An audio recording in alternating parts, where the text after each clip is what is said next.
गुरुर्देवो महेश्वरा गुरु साक्षात परब्रह्म तस्मै श्री गुरुवे नमः. आम्हावृत एकादशी देवकेशव तीर्थ तुलसी. आम्हावृत एकादशी देवकेशव तीर्थ तुलसी अनेक नेनोभा साधन आमचा विषय हरिकीर्तन. संत संगती निरंतर प्रेम धन हे भांडार म्हणे विष्णुदास नारा ऐसी आमची परंपरा.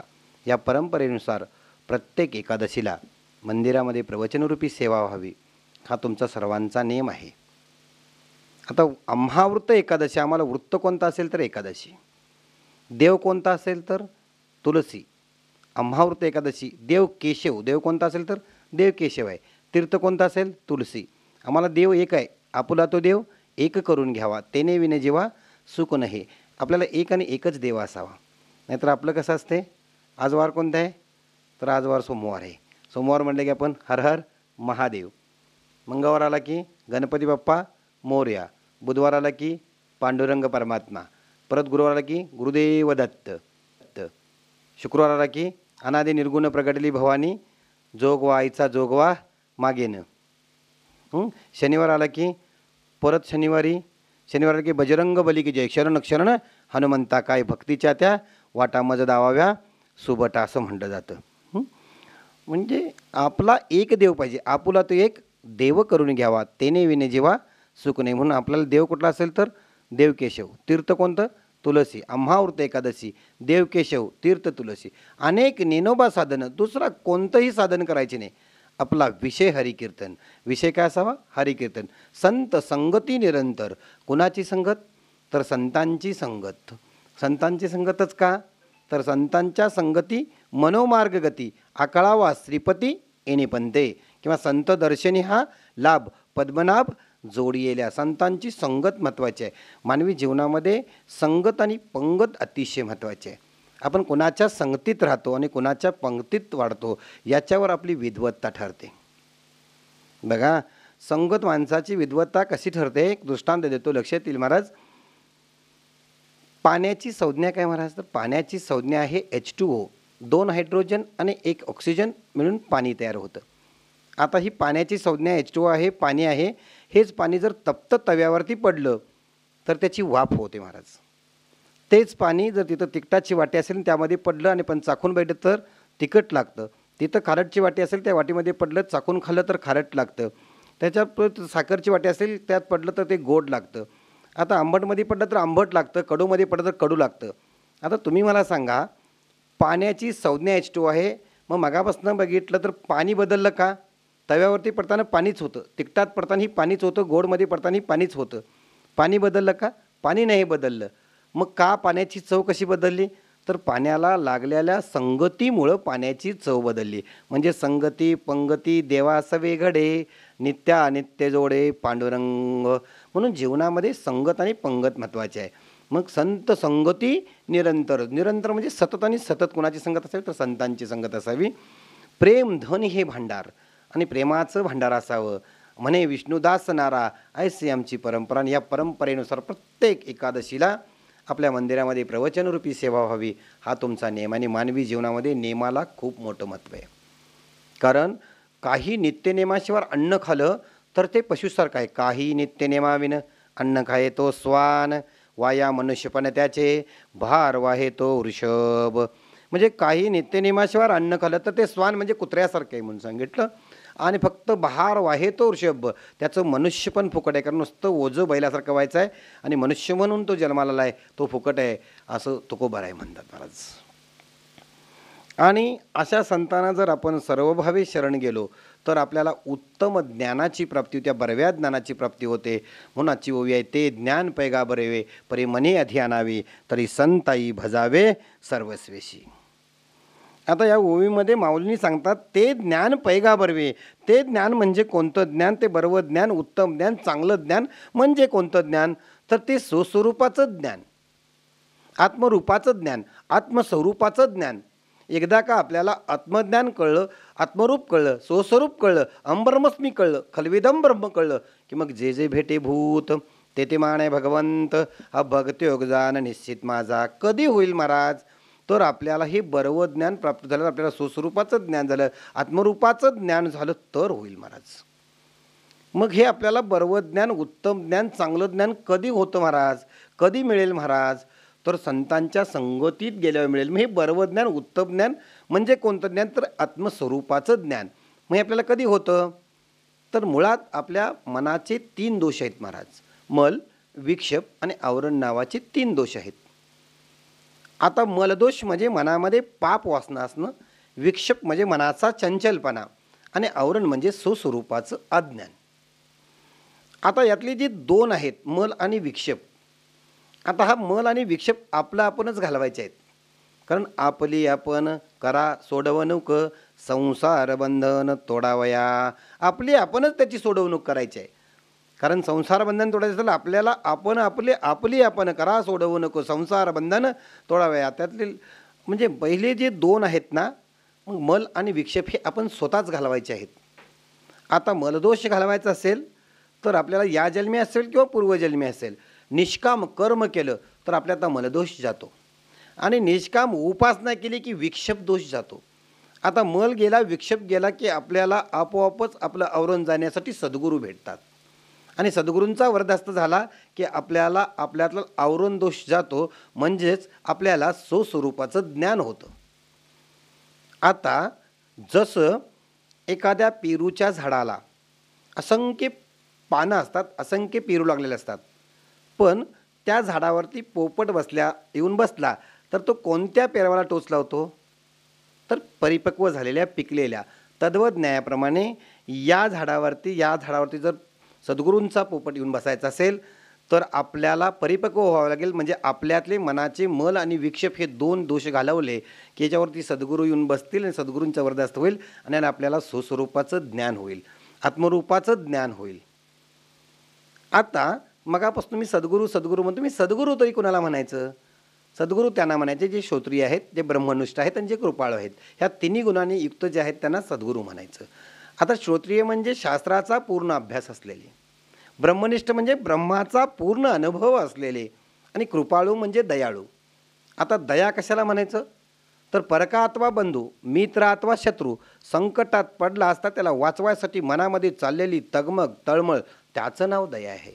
माऊलींच्याच भाषेत सांगायचं म्हटलं तर चिखली रुतली गाय धड भाकड न पाय. चिखलात रुतलेली गाय धड आहे काय भाकड आहे बघायची गरज नाही. तिला वाचवायसाठी मनामध्ये असणारी तगमग, तळमळ, याचं नाव दया आहे महाराज. आणि अशी दया शिष्याला शिकवण्यासाठी ज्या गुरूंच्याकडे असतं त्यांना कृपाळू म्हणावं. आणि असे श्रोत्रिय, ब्रह्मनिष्ठ आणि कृपाळू असणारे सद्गुरू जर आपल्याला भेटले तर आपल्याला उत्तम ज्ञानाची प्राप्ती होते. ते ज्ञान पैगाबरवे परी मनी अध्यानावे तरी संताई भजावे सर्वस्वसी. मी मगापासून संत संत सांगायला लागलो. संत म्हणायचं तरी कोणाला? संत म्हणायचं तरी कोणाला? भ्रांत आणि क्रांत पावलेल्या मनोवृत्तीला शांत करणाऱ्यांना संत म्हणावं महाराज. काय म्हटलं? भ्रांत आणि क्रांत पावलेल्या मनोवृत्तीला शांत करणाऱ्यांना संत म्हणावं. जे जगाच्या कल्याणाकरता चौथीने होतात त्यांना संत म्हणावं. जगाच्या कल्याणा संतांच्या विभूती आहेत महाराज, संत त्यांना म्हणावं. जे सन्मार्गानं वर्तन करतात, विद्या आणि विनय यामध्ये अगदी परिपक्वतेला गेले असतात, ज्यांना ब्रह्माचा पूर्ण साक्षात्कार झालेला असतो त्यांना संत म्हणतात. अशा संतांना जर आपण सर्वभावी शरण गेलो तर आपल्याला त्या उत्तम ज्ञानाची, त्या बरव्या ज्ञानाची प्राप्ती होते महाराज. आता मगापासून मी संत संत संत सांगवलो. मग या संतांची काही लक्षणं आहेत का? आहेत महाराज. माऊलींनी 12व्या अध्यायाचा 18वा श्लोक त्या संतांच्या लक्षणासाठीच घातला. श्लोक असा आहे, समशत्रोच्च मित्रचे तथा मानापमनम शीतोष्ण सुख दुःखसे सम संगती विवर्जिता. या श्लोकाचे समान 4 भाग केलेत. पहिला, समशत्रोच्च मित्रच्च, ज्याला शत्रू मित्र समान वाटतं त्यांना संत म्हणावं. तुम्हाला आम्हाला शत्रू मित्र समान वाटतं का महाराज? नाही महाराज, शत्रू मित्र समान वाटत. बघा, ऐन युद्धाचा प्रसंग होता. दुर्योधनाचं आणि भीमाचं गदायुद्ध सुरू झालं होतं. आणि गदायुद्ध सुरू असताना पूर्वीची युद्ध अशी होती, पूर्वी सूर्य उगवला की शंख वाजायचे आणि युद्ध सुरू व्हायचं, आणि शंख वाजला की सूर्य मावळला की शंख वाजायचं आणि युद्ध बंद व्हायचे. आणि हे युद्ध सुरू होताना बंद होताना 1 दिवसाचं असं भीमाचं आणि अर्जुनाचं गदायुद्ध सुरू होतं. आणि गदायुद्ध सुरू असताना संध्याकाळचा सूर्य मावळला, युद्ध थांबलं आणि दुर्योधन आपल्या पॅन्डॉलमध्ये आला, आपल्या त्या छावणीमध्ये आला आणि आपले गुरु द्रोणाचार्य, कृपाचार्य, पितामह भीष्म, मित्र कर्ण या सगळ्यांना एकत्र घेऊन म्हणला, अरे बाबांनो, मला त्या भीमाच्या गदा आता असह्य होत आहेत. तेव्हा त्या भीमाचा पराभव आणि माझा विजय होईल असं काही तुम्हाला सूत्र माहिती आहे किंवा अशी काही गोष्ट तुम्हाला माहिती आहे का? त्यावेळी सगळ्यांनी एकच सांगितलं की बाबा, भीमाचा पराभव आणि तुझा विजय सांगायचं काम कोण करेल? तर ते धर्मराजा करतील, म्हणजे पांडवांचे मोठे भाऊ युधिष्ठिर ते करतील, तेव्हा त्यांच्याकडे जा. आता दुर्योधनाला मोठा प्रश्न पडला.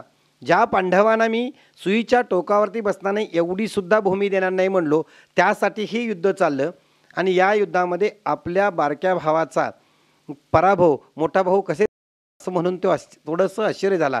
तरीसुद्धा सर्वांनी सांगितलं म्हणून तो न राहून युधिष्ठिरांच्याकडे गेला. आता युधिष्ठिरांच्याकडे गेला, युधिष्ठिरांनी त्याचे स्वागत केले. या म्हणले, बसा, काय झालं? तर म्हणले, मला तुझ्या भीमाच्या गदा आता असह्य होत आहेत, तेव्हा ह्याच्यावरचं सोल्युशन, ह्याच्यावरचं काहीतरी मार्ग, ह्याच्यावरचं काहीतरी पर्याय सांगा.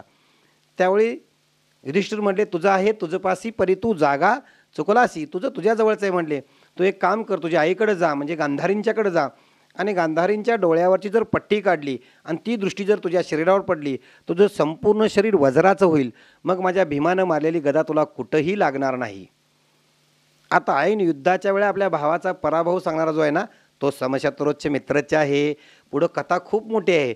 देव मागं पुढे कसा उभारतो, देवानं माळ्याचं रूप कसं घेतलं, आणि मग तेवढ्याच पुरतं जागा लावायला कापड, म्हणजे माळा, इथं फुलाच्या माळा लावायला लावल्या, हे सगळा पुढचा भाग आहे. पण मला सांगण्याचा भाग एवढाच आहे की समशत्रोच्च मित्रच्च, ऐन युद्धाच्या वेळासुद्धा आपल्या भावाचा पराभव सांगितलं, त्यांना संत म्हणावं महाराज.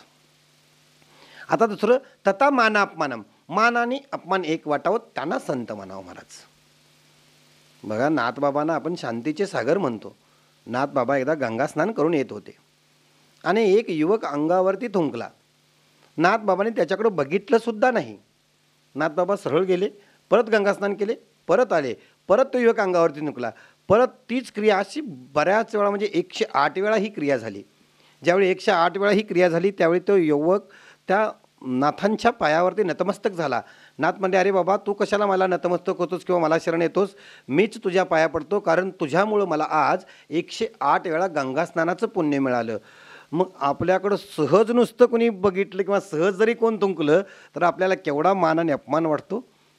आणि नाथांच्या अंगावर 108 वेळा थुंकला तरीसुद्धा त्यांना अपमान वाटला नाही. म्हणजेच मला काय सांगायचं आहे, ज्यांना मान अपमान एक वाटतात ना, ते संत आहेत.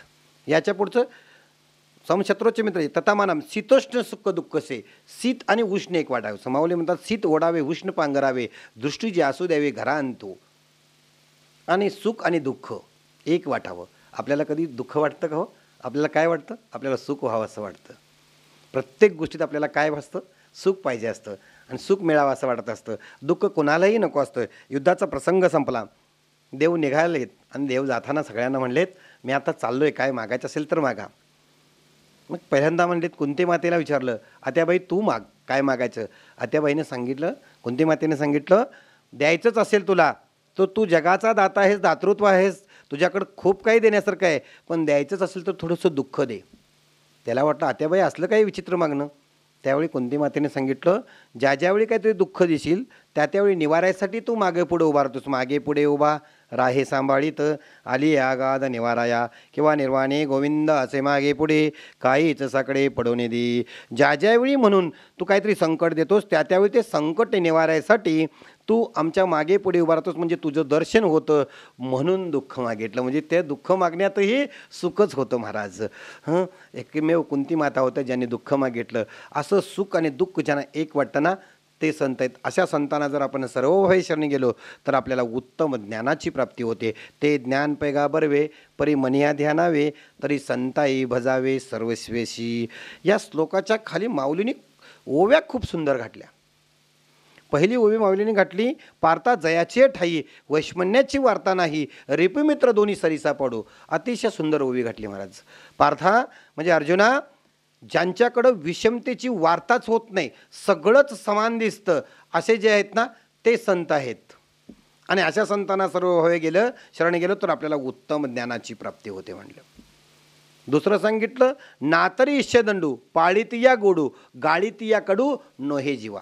अतिशय सुंदर दृष्टांत सांगितला. इष्यदंडू म्हणजे ऊस. माऊलीने ऊसाचा दृष्टांत दिला.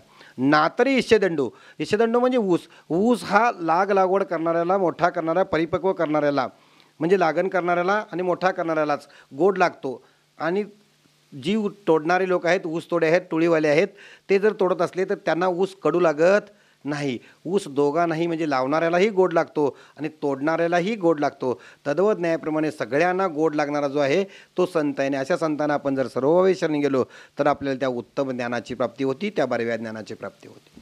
याच्या पुढचा माऊलीने खूप दृष्टांत सुंदर दिला. झाडाचा दृष्टांत दिला. जो खांडावया घावो घाली, का लावण्य जया केली, दोही एकच सावली वृक्ष दे जैसा. अतिशय सुंदर सांगितलं. जो खांडावया घावो घाली म्हणजे एखाद्यानं झाड लावलं. आता झाडे लावा झाडे जगवा आलं.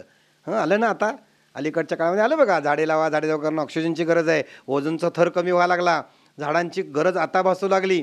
त्यावेळीपासून सांगितलं झाडांचं आहे, पण आपल्याला ते नाही कळलं. आपल्याला आता कळायला लागलं ओझोनचा थर कमी झाला, ऑक्सिजनची गरज आहे. आता कोरोनाच्या काळात आपल्याला कळलं ऑक्सिजनची किती महत्त्व आहे. आणि झाडं असतील तर आपल्याला ॲटोमॅटिक ऑक्सिजन मिळणार आहे. आपण ऑक्सिजनची किंमत आपल्याला कधी कळली? कोरोनाच्या काळात आपल्याला ऑक्सिजनची किंमत कळली महाराज. कारण ऑक्सिजनसाठी ओटू नसेल तर, ओटू कमायला तर काय काय व्हायला लागलं बघितलं, आपण सगळं अनुभवलं कोरोनाच्या काळामध्ये. आणि मग ऑक्सिजनसाठी झाडे लावणार आहे त्यालाही, आणि झाड तोडणार आहे त्यालाही सावलीच देतं. तसं आपल्या छायेखाली घेऊन सर्वांना सावली देण्याचं काम जर कोण करत असेल ते संत करतात. आणि अशा संतांना जर आपण सर्वभावी शरणी गेलो तर आपल्याला उत्तम ज्ञानाची प्राप्ती होते. याच्या पुढचाही दृष्टांत खूप सुंदर दिला. तो दिव्याचा दृष्टांत दिला. घरचे आना उजेड पाडावा, पारक्याना अंधार करावा, हे नेनेची गा पांडवा दीपू जैसे. म्हणजे आता समजा आपलं इथं प्रवचन चाललं मंदिरामध्ये आणि या मंदिरातली लाईट गेली, म्हणून मी शेजारच्या घरातून एक दिवा आणला. आणि जर तो दिवा असा म्हणतो का बाबा त्या ज्यांच्या घरातून आणला त्यांच्याच घरात तेवढा उजेड, आणि ज्यांच्या घरातली ती लोकं नाहीत त्यांना अंधार करावा असं असतं का? नाही. दिव्याचं काम काय आहे? उजेडाचं काम काय आहे? तिथला अंधार घालून तिथं प्रकाश करणं. तद्वत न्यायाप्रमाणे आपल्या ज्ञानाच्या प्रकाशानं, आपल्या अंतर्ज्ञानातले ज्ञान आहे ना, त्या ज्ञानाच्या प्रकाशानं सर्वांना ज्ञानी करायचं काम जर कोणाचं असेल तर ते संतांचं आहे. अशा संतांना जर आपण सर्वभावी शरणी गेलो तर आपल्याला उत्तम ज्ञानाची प्राप्ती होते महाराज. यासाठी माऊलीनं झाडांचा दृष्टांत दिला, दिव्याचा दृष्टांत दिला, ऊसाचा दृष्टांत दिला. असं झाड, ऊस, दिवा यासारखे परोपकार करणारी जे संत आहेत त्या संतांना जर आपण सर्वभावी शरणी गेलो तर आपल्याला उत्तम ज्ञानाची प्राप्ती होते महाराज. एवढंच नव्हे तर माऊली सांगतात, संत दर्शनी हा लाभ पद्मनाभ जोडी येल्या. संतांचा दर्शनानं काय होतं तर देव समोर येतो. बरावा संतांचा संग सामोरे येतो श्रीरंग. नुसता संतांचा संग जरी झाला तरी आपल्यासमोर भगवंत येतात महाराज. दृष्टांत देतो म्हणजे लक्षात येईल महाराज. कसा दृष्टांत दिला की लगेच लक्षात येतो महाराज. दृष्टांत फार पूर्वीच्या काळातला आहे महाराज. एकदा महर्षी नारद देवांच्याकडे गेले आणि भगवंतांना म्हणाले, भगवंता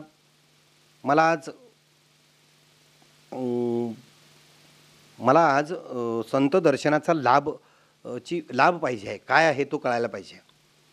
देवांच्या लक्षात आलं, देवांना माहिती होतं हेही संत आहेत, तरीसुद्धा यांनी प्रश्न विचारला आहे. ते म्हणते काय पाहिजे नारदा? काय नाही म्हणजे मला संत दर्शनाचा काय लाभ आहे तो कळायला पाहिजे. त्यावेळी मग देव म्हणले, मी कशाला सांगायला पाहिजे? समोर जावा. म्हणजे समोर एक शेणाचा ढीग आहे ना, त्या शेणाच्या ढिगामध्ये एक किडा आहे. त्या किड्याला तुम्ही विचारा, तो किडासुद्धा तुम्हाला काय करेल? संत दर्शनाचा लाभ सांगेल. आता महर्षींनी देवाने सांगितलं होतं, महर्षींचा देवांच्यावर तेवढा विश्वास होता, देवांनी सांगितलं होतं, देवांच्यावरती विश्वास होता. महर्षी तिथंपर्यंत गेले आणि महर्षींनी त्या किड्याकडे गेले आणि किड्याला म्हणले, नमस्कार, मला भगवंतांनी पाठवून दिलं आणि मला संत दर्शनाचा लाभ कळेल का? त्या किड्यानं काय केलं, नुसतं संतांच्याकडं म्हणजे नुसतं महर्षींच्याकडे बघितलं. महर्षींच्याकडे बघितल्याबरोबर किडा मरून पडला. आता किडा मरल्यानंतर लगेच महर्षी देवाकडे गेले आणि देवाला झालेली सगळी हकीकत सांगितली. देव म्हटला, एवढंच ना, एक काम करा म्हटले, समोर जावा, समोर एक कूप आहे म्हटले, त्या कूपावर एक सरडा आहे, त्या सरड्याला जाऊन विचारा, सरडा सांगेल. महर्षी तिथेही गेले. महर्षींनी नमस्कार घातला सरड्याला आणि सरड्याला म्हणले, नमस्कार, मला देवानी पाठवून दिले, भगवंतांनी पाठवून दिले आणि मला संत दर्शनाचा लाभ कळेल का? सरड्यानं नुसतं नजर टाकली आणि सरडा मरून पडला. आता परत महर्षी देवाकडे गेले, तीच गती झाली, तीच स्टोरी सांगितली, तीच तसं सगळं वृत्तांत तोच सांगितला. आणि तो वृत्तांत सगळा सांगितल्यावर एवढेच झाले ना, ठीक आहे म्हणले, समोर झाड आहे, त्या झाडावर एक पोपट आहे, त्या पोपटाला जाऊन विचारा म्हणले. महर्षी तिथे गेले, त्या पोपटाला म्हणले, नमस्कार, मला भगवंतांनी पाठवून दिलं आणि मला संत दर्शनाचा लाभ कळेल का? त्यावरती तो पोपटानं नुसती एक कटाक्ष टाकली, कुणाकडं महर्षींच्याकडे एक कटाक्ष टाकली आणि पोपट मरून झाडावरून खाली पडला. आता मात्र महर्षी देवाकडे गेले आणि देवाला म्हणले, देवा संत दर्शनाचा लाभ सांगायचा नसला तरी चालेल, पण असलं काही करू नका. नाही नाही म्हणले, तुम्ही एक काम करा म्हणले, पलीकडच्या गावामध्ये एक गाय आहे, खिलारी गाय, जर्सी नव्हा. अलीकडं काय व्हावं लागले, खिलारी बंद झालं आणि जर्सी आलं. आता जर्सीचं दूध आम्ही खातो, मग आम्ही कोण? आम्ही बी जर्सीचं.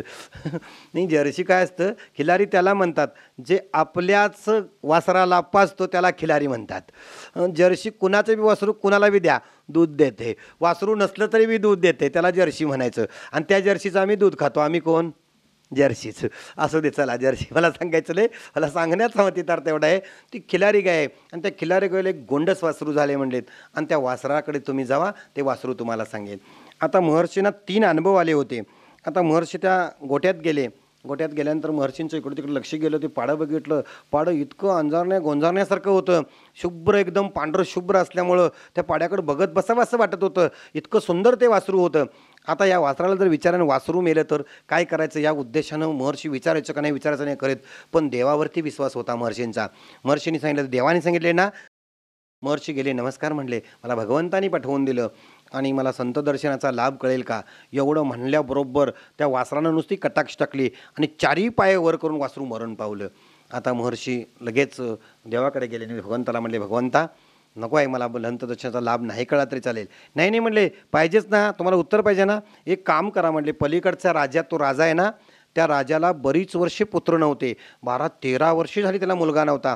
म्हणून त्यांनी पुत्र कामेष्टी नावाचा यज्ञ केला आणि त्या यज्ञानंतर त्यांना पुत्ररत्न प्राप्त झालं. आणि ते पुत्ररत्न प्राप्त झाल्यामुळं आज त्या मुलाचा, त्या राजकुमाराचा नामकरण विधी म्हणजे बारसं सोहळा आहे. आणि तुम्ही आज जाऊन त्या मुलग्याला विचारा.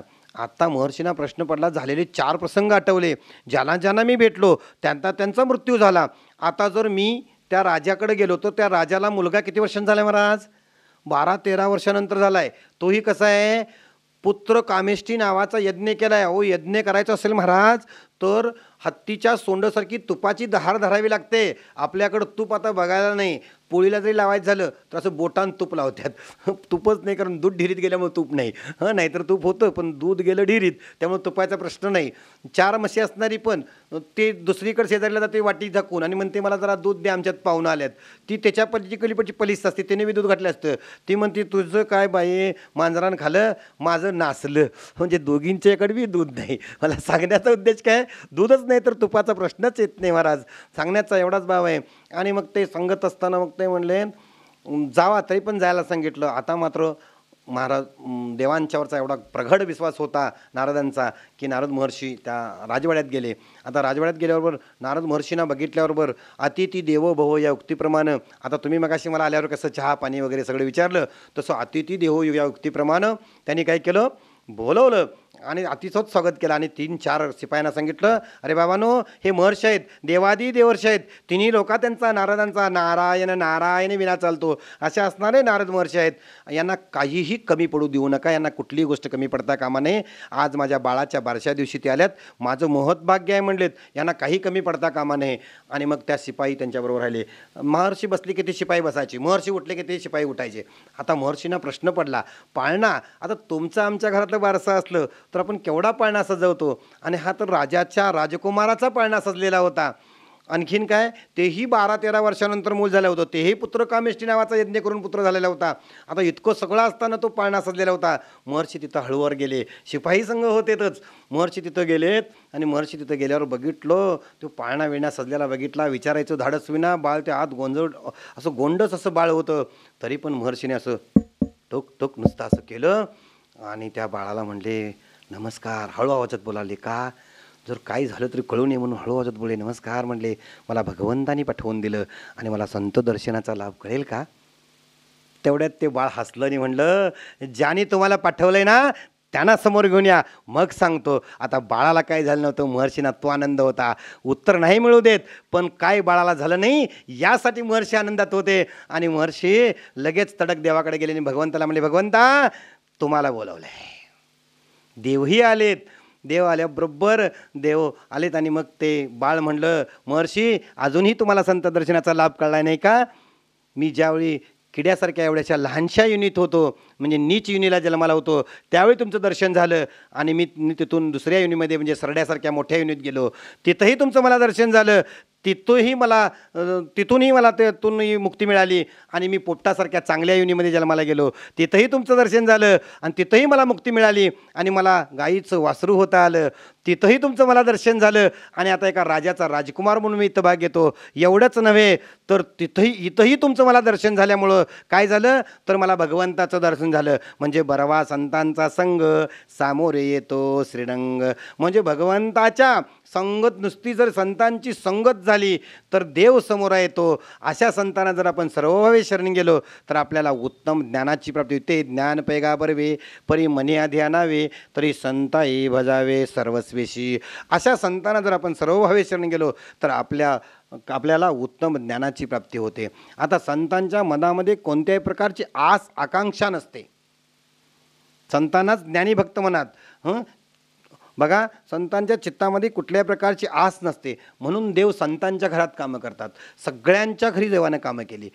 नातांच्या घरी श्रीखंडाच्या रूपानं अखंड पाणी भरलं, सावंताबरोबर मळ्यात काम केलं, सजन कसाबरोबर मांस विकलं, जनायाबरोबर जातं ओढलं.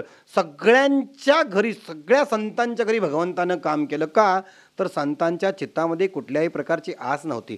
चित्ती नाही आस त्याचाच पांडुरंग दास, ऐसे भक्ताची या घरी देव न सांगता कामे करी. कोणाच्याही घरात कामं करत नाही महाराज. 2 प्रवचनं केली म्हणून जाऊन 4 पेशंट बघील म्हणता नाही महाराज बघणार. आपलं कसं झालंय, अर्जुनाची घोडी धुतली कोणी? भगवंत श्रीकृष्णाने अर्जुनाची घोडी धुतली, म्हणून आपण म्हणतो आमची बी मसरत येऊन तेवढी धुवावीत. धुईल महाराज? नाही महाराज धुणार, कारण श्रीकृष्णाच्या रोमातून म्हणजे जिथं केस आहे ना त्या रोमातून कृष्ण कृष्ण कृष्ण कृष्ण ध्वनी येत होता. आमचं सरळ तोंडातनं कधी कृष्ण कृष्ण नाही. त्यामुळं त्याची घोडी धुतली, आमची मसरत होईल म्हटलं तर आपणही तेवढ्या परीने जर उतरलो तर देव आपली सर्व कामे करेल. चित्ती नयास त्याचाच पांडुरंगदास, ऐसे भक्ताच्या घरी देव न सांगता कामे करी. कोणाच्याही घरात कामं करत नाही महाराज. त्याला त्या पट्टीचं व्हावं लागतं, तशी चित्तामध्ये आस नसावी लागते. आपण ही वारी करतो, अशी चोकोबारांचीही वारी होती महाराज. एक चोकोबांचा दृष्टांत देतो आणि मग पुढं जाऊ आपल्या ओवीकडं. चोकोबारांचा दृष्टांत आहे महाराज. चोकोबारा हे नित्यनेमाचे वारकरी होते महाराज. मला काय सांगायचं आहे, कसं चित्तात आस नसावी, नाहीतर आपल्याकडं चित्त सगळं बरबटलेलं आहे. आपण कुठलंही काम जरी केलं, साधं सत्यनारायण जरी घातला, साधा सत्यनारायण घालतो ना आपण, तुम्ही घालता ना महाराज सत्यनारायण? हां, सत्यनारायण घातला तरीसुद्धा आपण काय करतो महाराज, त्यात अपेक्षा ठेवतो महाराज. त्यात तर ऊस तर पदरचे नसतातच, ऊस दुसऱ्याची, कर्दळ तिसऱ्याची, फुलं चौथ्याची आणि सत्यनारायण ह्याचा. आणि मागतो किती? धनान द्यान, पुत्रान द्यान, भार्यान द्यान, गाडीन द्यान, बंगलान द्यान, यान द्यान, त्यान द्यान, एवढं सगळं मागितलं जातं. म्हणजे चित्तामध्ये आस आहे महाराज. पण तसं संतांच्या किंवा गुरूंच्या किंवा भक्ताच्या, ज्ञानीभक्ताच्या चित्तामध्ये कुठल्याही प्रकारची आस नसते. चित्ती नाही आस त्याचाच पांडुरंगदास, ऐशी भक्ताच्या घरी देव न सांगता कामे केली. का संतांच्या घरात कामं केली तर संतांच्या चित्तामध्ये कुठल्याही प्रकारची आस नव्हती, आकांक्षा नव्हती. चोकोबारांच्या चित्तामध्ये कुठल्याही प्रकारची आस नव्हती. चोकोबारा हे नित्यनेमाचे वारकरी होते. वैष्णव पत्नीही त्यांच्या सवैष्णव होत्या, त्याही वारकरी होत्या, त्याही नित्यनेमानं वारी करत होत्या. दोघांची वारी चालली होती, बरीच वर्षी वारी चालली होती. पोटी संतान नव्हतं. बरेच वर्षे अशी गेली आणि एक वर्ष असं उजाडलं की देवाच्या कृपेनं आईसाहेबांना दिवस गेले आणि बाळंतपणाचे दिवस आणि वारीचे दिवस एकसारखे आले होते. न राहून आता चोकोबारा यांना लक्षात आलं, आता आईसाहेबांना एकटं टाकून जाणं ही बरं वाटलं नाही, कारण पत्नीची अडचणीच्या वेळी सेवा करणं हे पतीचा धर्म आहे आणि पतीच्या सगळ्याच्या पुरवणं हे पत्नीचा धर्म आहे.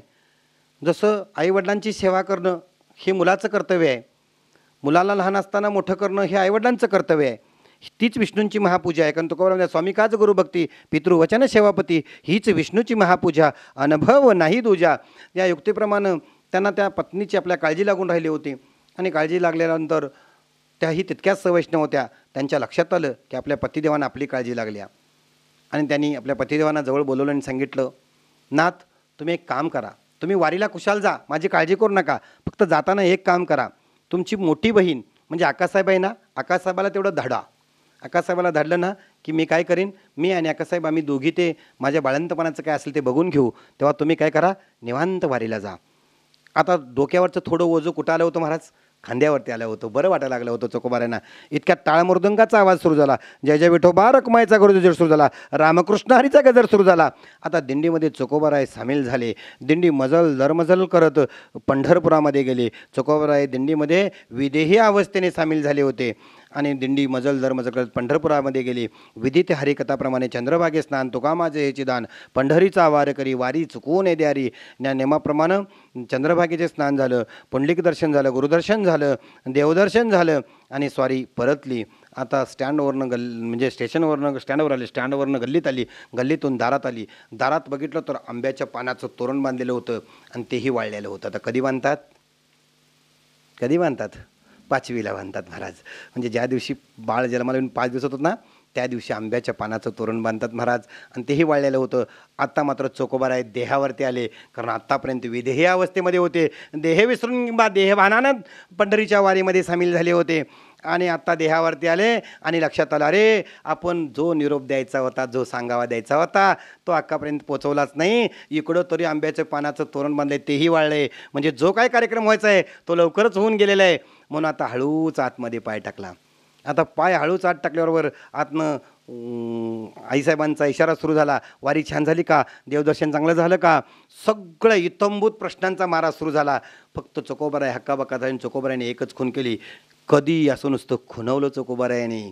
खुणवल्याबरोबर त्यामुळे तुम्ही गेला ना, त्याच दिवशी तुम्ही आकाशाला धाडलं, त्याच दिवशी माझ्याकडे प्रस्तुतीच्या वेदना मला सुरू झाल्या. बाळंतपणाच्या काळात सुरू झाल्या आणि माझं बाळंतपण, बाळाच्या अंघोळ, माझ्या अंघोळ, बाळाची सेकणी, बाळाची भागोटणी, बाळाची धुनी, बाळाचं धुणं असेल काय असेल, माझं धुणं असेल, ते आकाशसाहेबांनी यथासांग केलेलं आहे. आणि आता तुम्ही आलात म्हणून स्वयंपाकघरात चहा टाकायला गेली. चोखोबारायांच्या लक्षात आलं. न राहून चोखोबाराय म्हणले, ज्या हक्काला मी निरोप दिला नाही, ज्या हक्काला मी धाडलं नाही, त्या काही आलीच कशी म्हणून लगबगीने जाऊन बघतात तर काय, त्या स्वयंपाकघरात माझ्या पांडुरंग परमात्म्याच्या पायाच्या खोना होत्या महाराज. चित्ती नाही आज पांडुरंग दास ऐशे भक्ताची या घरी देव न सांगता कामे करी. अशा संतांच्या घरात देव कामं करतात महाराज. कुणाच्याही घरात कामं करत नाहीत महाराज. म्हणून ते ज्ञान पैगाबरवे परी मनी अधिया नावे तरी संताई भजावे सर्वेश्वशी. अशा संतांना जर आपण सर्वभावे शरण गेलो तर खरोखरच आपल्याला त्या उत्तम ज्ञानाची, त्या बरव्या ज्ञानाची, म्हणजे त्या आत्मस्वरूपाची, म्हणजे जी आपली ही नजर आहे ना, ही चर्मचक्षुष नजर एकदा जर ती अंतर्मुख झाली तर देव पळून नाही तर देव वळून मिळतो. वळून म्हणजे कसं? मागं वळून नव्हे, वळून म्हणजे फक्त ही नजर आहे ना, ती समोर जाणारी नजर जर अंतर्मुख केली, आतमध्ये घातली, म्हणजे आपल्या आत्मस्वरूपाला जाणलं. या आत्मस्वरूपामध्ये असणारा तैसा हृदयामध्ये मेरामो असता सर्व सुखाचा आरामो का विषयाची क्रांता भ्रांतावरू. इथं असणारा देव आपल्याला कळला. एकदा का आपलं आत्मरूप कळलं, स्वस्वरूप कळलं की आपल्याला मग ब्रह्मस्मी कळतं, खलविदम ब्रह्म कळतं. मग जे जे भेटे भूत ते ते माने भगवंत. हा भक्तियोग जाण निश्चित माझा होतो. आणि अशा संतांना जर आपण सर्व शरण गेलो तर आपल्याला उत्तम ज्ञानाची प्राप्ती होते. ते ज्ञान पैगाबरवे परिमनी अथियानावे तरी संता या भजावे सर्वस्वशी. पुंडलिक वरदा हरी विठ्ठल श्री ज्ञानदेव तुकाराम वासुदेव हरी पंढरीनाथ भगवान की जय. माऊली ज्ञानेश्वर महाराज की जय. जगद्गुरु तुकाराम महाराज की जय. धर्मवीर संभाजी महाराज की जय. छत्रपती शिवाजी महाराज की जय. सकळ संतन की जय.